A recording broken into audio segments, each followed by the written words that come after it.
Good morning, students. We'll start with our next sum of retirement of partner. Now this is the fifth sum.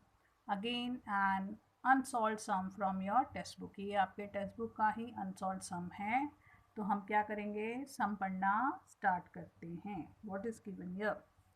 The balance sheet of Anu, Renu and Dinu as follow. The partners are sharing profit and losses in proportion 2:1. ये balance sheet दी गई है. ये हमारा assets है. What is given in asset side? Bank, debtors, furniture, machinery, free hold property. एक goodwill हम देखते हैं कहाँ लिखना है, कैसे लिखना है, वो बाद में सम पढ़ने के बाद में डिसाइड करेंगे. ये इतनी पोस्टिंग जो है बैंक, डेटर्स, आरडीडी भी हम बाद में देखेंगे as per the question. Furniture, machinery, freehold. This we will transfer to our new balance sheet, asset side. Okay. ये मेरी न्यू बैलेंस शीट है. एसेट साइड में लिखना स्टार्ट करती हूँ मैं. पहला bank. I am not preparing separate bank account so I will write the balance here only 5,000. उसके नीचे डेटर्स 20,000. आरडीडी का क्या करना है वो बाद में डिसाइड करेंगे. Furniture 15,000. Leave one line. Machinery 4,000.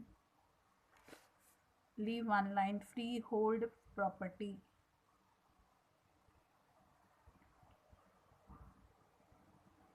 27,000. Goodwill बाद में देखेंगे. ओके. इसके साथ ही हमने हमारे एसेट्स में से मोस्टली जो पोस्टिंग थी वो हमने कर ली. अब लाइबिलिटी में क्या दिया हुआ है? Liability they have given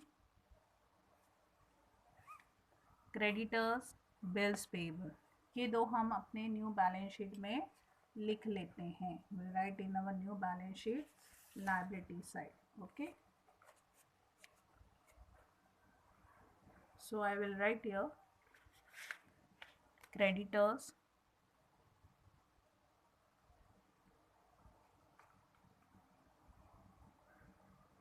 and bills payable.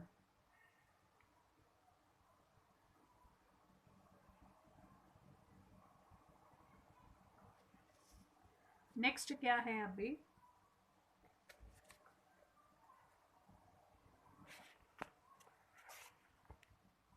Next, if you can see, we have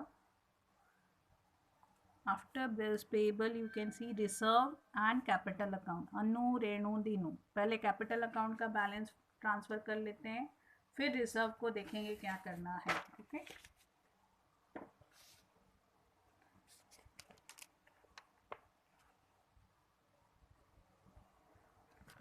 First balance carried down by balance brought down 40,000, 30,000 and 15,000 the retiring partner. Then we have general reserve. We are supposed to distribute in the ratio 2:2:1. और reserve है 5,000. तो first one 2,000, 2,000 and 1,000. Okay. इसी के साथ में अगर हम देखेंगे तो हमने अपनी बैलेंस शीट की सारी पोस्टिंग जो है वो कर ली है. अब सम पढ़ना स्टार्ट करेंगे. पहला जो दिया है यहाँ पर वो क्या है? दीनू रिटायर हो रहा है फ्रॉम द फर्स्ट ऑन 1 अप्रैल 2019. पहला क्या दिया है? The assets were revalued. ये सारे एसेट्स रीवैल्यू किए हैं. पहला क्या है? फ्री होल्ड प्रॉपर्टी 30,000 हो गया. चलो देखते हैं. फ्री होल्ड प्रॉपर्टी यहाँ पर है हमारे पास. पहला कितना था? 27. अब कितना बोला गया है? 30,000. यानी कि हमने क्या किया? एप्रिसिएट किया उसको 3,000 से. Second effect, by free hold property 3000। फिर नेक्स्ट क्या है, फ्री होल्ड प्रॉपर्टी के बाद में हमने और क्या किया है, रेड पेन से हाईलाइट करती हूँ, मशीनरी को दिख रहा होगा, मशीनरी 5000 करने के लिए बोला गया है। चलिए देखते हैं मशीनरी कितनी है यहाँ पर। 5000 we are suppose to do machinery and we have 4000, यानी कि ये भी हमने क्या किया, एप्रिसिएशन किया, कितना 1000, तब भी वो 5000 होगी। So I will write the second effect here, by machinery how much we have appreciated 1000। चलिए नेक्स्ट क्या दिया है मशीनरी के बाद में, फर्नीचर 12,000। ओके, अब पहले फर्नीचर की वैल्यू कितनी थी, 15, अब कितनी करने के लिए बोल रहे हैं, 12, यानी कि what we are suppose to do, we are suppose to depreciate it, how much, 3000। Second effect, revaluation count, debit side to furniture 3000। यहाँ तक समझ में आया। अब नेक्स्ट क्या है, what is next, we have done with the balance sheet, liability asset सिर्फ यहाँ गुडविल और यहाँ आरडीडी है। यहाँ क्या दिया है next, all debtors are good, यानी कि ये आरडीडी हमको लिखने की अभी ज़रूरत नहीं है। तो हम क्या करेंगे, डेटर्स की जो अमाउंट है 20,000 वो वैसे की वैसे बाहर लिख देंगे, क्योंकि आरडीडी हमको करने की ज़रूरत नहीं है। समझ में आए यहाँ तक। Next what is given, second adjustment, goodwill of the firm is valued at thrice the average profit preceding 5 years, यानी कि जो एवरेज प्रॉफिट होगी उसका तीसरा इंटू मल्टीप्लाइड बाई 3, और यहाँ पर profit of the firm is given 2014-15 में 1000 था, 15-16 में 10,500, 16-17 10,000, 17-18 16,000, 18-19 10,000। तो यहाँ पर मेरे पास जगह है। सबसे पहला हमको क्या फाइंड आउट करना है, एवरेज प्रॉफिट, और उसका फॉर्मूला है total profit divide by number of years, और टोटल प्रॉफिट है 1000 plus 10,500 plus 10,000 plus 16 plus 10 divide by 5। तो यहाँ पर हमारे पास टोटल प्रॉफिट आ गया 47,500, जो हमको 5 से डिवाइड करना है, तो हमारा एवरेज प्रॉफिट आ जाएगा 9,500। गुडविल का फॉर्मूला है average profit into number of years purchase, that is 9,500 into 3 will get 28,500। ये फर्म की गुडविल है, ओके, पूरे फर्म की गुडविल। और पुरानी बैलेंस शीट में हमारी गुडविल की वैल्यू कितनी थी, 30,000 थी।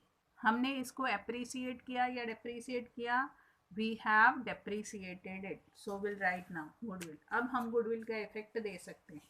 तो एक गुडविल का इफेक्ट कहाँ आएगा, यहाँ पर गुडविल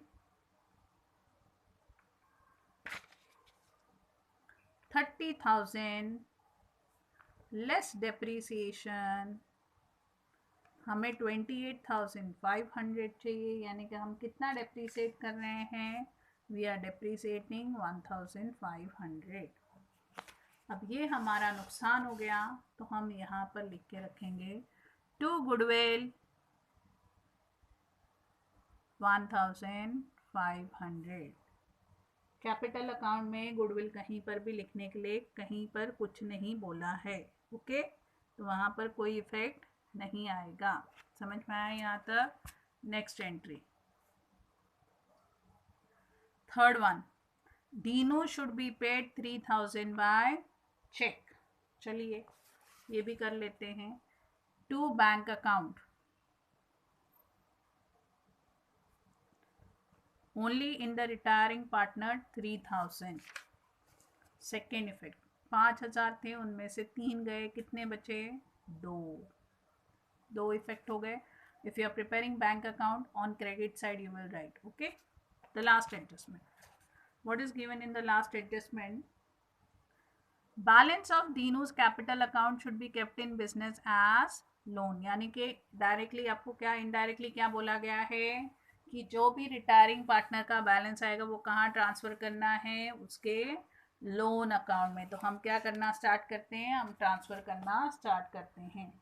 तो उसके लिए सबसे पहला जो अकाउंट हम क्लोज करेंगे वो है हमारा revaluation account. Now revaluation account, हाँ, आरडीडी का मैंने इफेक्ट नहीं दिया. RDD is no longer required. तो यहाँ पर हमारी वो भी प्रॉफिट हो गई. कितनी आरडीडी थी? 1000. अच्छा, अब हम क्लोज कर सकते हैं. ये आया हमारा 5000. सेम हम 5000 यहाँ पर भी लिखेंगे. 500 रुपये डिफरेंस आए, वो ट्रांसफ़र कहाँ करने हैं? पार्टनर्स कैपिटल अकाउंट में. तीनों में ट्रांसफ़र हो जाएंगे, तीनों को मिलेगा हिस्सा. क्या नाम है इनका? Anu, Renu, Dinu. In the ratio 2:1. This is the profit sharing ratio. First one 200, 200, 100. यहाँ डेबिट, यहाँ क्रेडिट. Bye revaluation account 200, 200, 100. अब इसको क्लोज करना है. We have here 42,200, 32,200, 16,100. Same total यहाँ लिखेंगे 42,200, 32,200, 16,100. जो रिटायरिंग पार्टनर का है वो लोन अकाउंट करके आपको लिखना है. 3 गए, 13,100. और जो बाकी बचे हुए हैं वो balance carried down. 42,200, 32,200, this one nothing. अब now we'll transfer to partners liability account. पहले capital Anu, Renu, 42,200, 32,200. So we have here 74,400. And retiring partner Dinu's loan account, ये कितना है? ये है 13,100. अब बैलेंस शीट क्लोज करनी है हमको. We are suppose to close our balance sheet. First will go towards the liability. We have 74,400, 13,100 and 8,000 and 2,000. ये चार अमाउंट ऐड करने के बाद में हमारा टोटल जो आ रहा है बैलेंस शीट का वो टोटल है 97,500.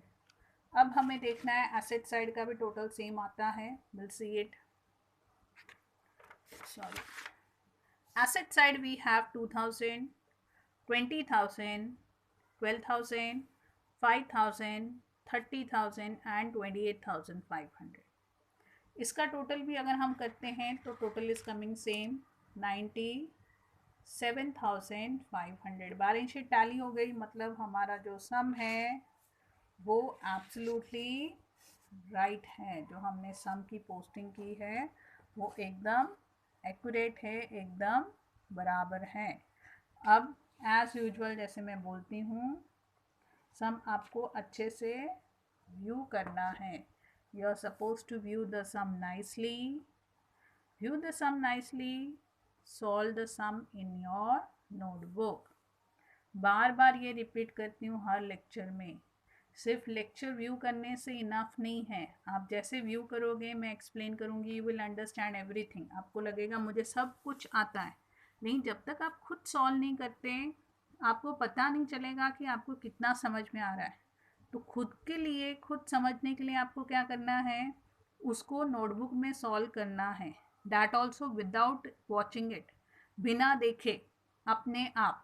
पहले अच्छे से लेक्चर व्यू कर लेना, अगर आपको सारे कॉन्सेप्ट क्लियर हो जाएंगे फिर उसको अच्छे से नोटबुक में बिना देखे सॉल्व करो।